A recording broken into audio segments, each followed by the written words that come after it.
tonight for one of our first events in our event season. We got started earlier in September, and I hope if you haven't already, you take a moment and pick up one of our events calendars. And if you haven't already, please follow us on Facebook, on Twitter, and sign up for our email newsletter.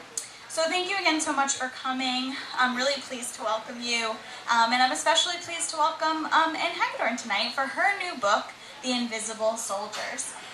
The book tells about the privatization of America's national security and exposes where the industry came from, how it operates, and where it's heading. Ann's a journalist who's been a staff writer at the Wall Street Journal and has taught writing at Northwestern and at Columbia. Her previous books are Wild Ride, Ransom, Beyond the River, and Savage Peace. Please join me in welcoming her to Kramerbooks.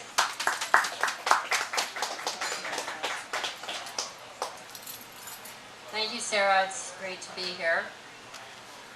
Just this. And especially great to be here because I'm honored by the presence of another writer on this topic, David Eisenberg, who's sitting in the front row, and some familiar faces who, people I've known for a long time who've come to this event. The Invisible Soldiers, as Sarah said, is the story of the privatization of defense and security. It's a narrative nonfiction book that is a trajectory telling the story from the mercenary renaissance of the second half of the 20th century into the age of drones. It's basically the story of the rise of a new industry, an industry of military and security companies. Some refer to this as the corporate evolution of the mercenary trade, but as I've been saying on the road, the word mercenary is loaded, and I try from the very beginning to erase it from the discussion, because a mercenary really has to be defined as an individual, a hired gun. It conjures the rather unsavory image involved of old world mercenaries involved in post-colonial, neo-colonial conflicts. And it's not that they don't exist anymore, but to call these companies and this industry that I'm telling you about, that you'll read about in The Invisible Soldiers, mercenaries, is a little misleading. Because basically today's version is fundamentally different, completely different. And the critical factor, of course, is that is the modern corporate business form. These companies are hierarchically organized into incorporated and registered businesses, and they trade and compete internationally. They recruit internationally. They link to outside financial holdings and provide a vast range of services in many markets worldwide. And so one thing that I've learned while I've been on the road is that there are many misconceptions, and one, of course, is that these companies are just about U.S. contracts, they are just about Iraq, or they're just about Blackwater, or some people know of them only through headlines about scandals.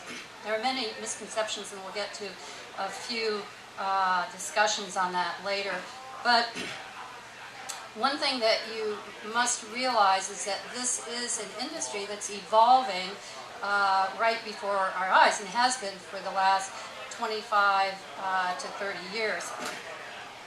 It got a big boost, of course, in the Iraq War, which some people call the first contractors' war, beginning in, of course, March of 2003. Some of these companies got their start then. Some larger companies, weapons manufacturers, the companies that Eisenhower would have referred to in the military-industrial complex comment in 1961.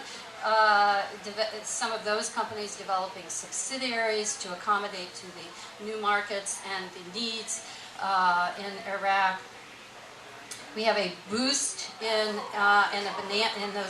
bonanza of U.S. contracts in the war of Iraq, and then we go forward to now, where you could be facing what some people are calling the second contractors' war. But as I said, what we're watching and what I want my readers to be as fascinated by as I am, as I have been for the last several years, is the evolution of this industry and the vast array of services that the companies offer. From everything from logistics support, which is something we all know about, through Halliburton and Iraq, logistics support, air transport, intelligence analysis, militia training, weapons maintenance,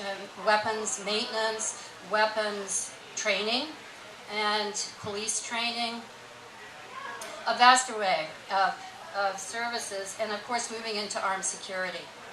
And in many markets, in every continent, these companies have a presence, and they recruit internationally, and they do serve as brokers periodically for mercenaries, because what you have is some companies that are focus on armed security, and some that are, as some people call them, the department stores of defense and security, and offer a wide range of armed and unarmed services.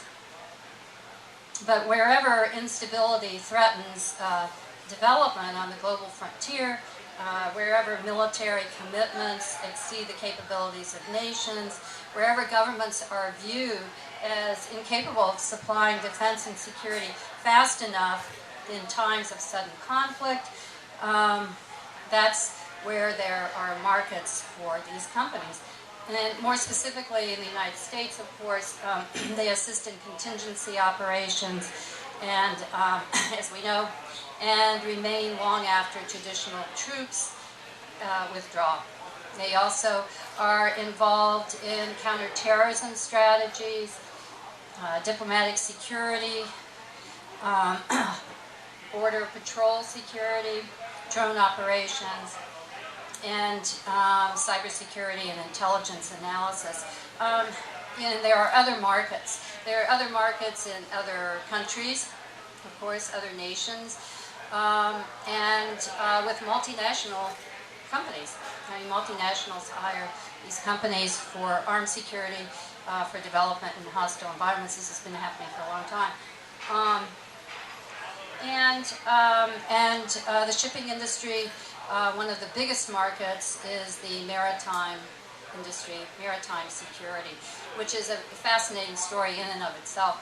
In each one of these areas, I would say one of the challenges of this book has been the fact that in each one of these areas, I could have written a single book. I could have written like a 10-volume set on the topic. And just the story of the development of maritime security is really interesting, because the shipping industry debated this for a long time. But The Invisible Soldiers is a narrative nonfiction book, and it's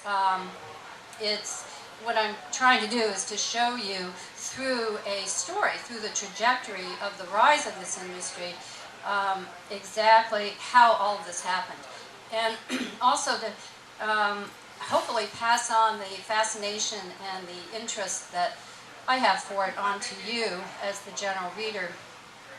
Because this is a relatively new industry, and it has passed through what I call the portal of permanence. It's part of our world. It's part of the U.S. defense and security strategies, and it has a worldwide presence. And so, it's in the book. What I do is I move you through that trajectory, through introducing you to individuals. I take you to London. You sort of follow me around, but I take you to London, into where, as one journalist said, if you want to understand the origins of the mercenary, you have to go to London first. I hope I'm not stepping on toes nationally or in this room. But it's fascinating in that way because many of the origins, of course, for many of the models of some excellent companies in this arena began in London, or began in England.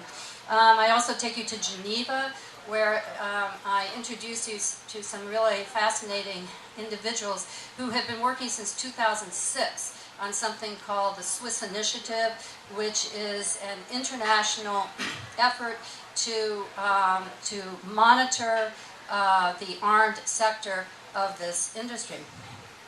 And that the name of that chapter is Conquering Chaos, but it's but that was a great adventure, and I hope that you'll see it the same way. But it's to think that since 2006 there have been groups meeting in Geneva to work on a process that will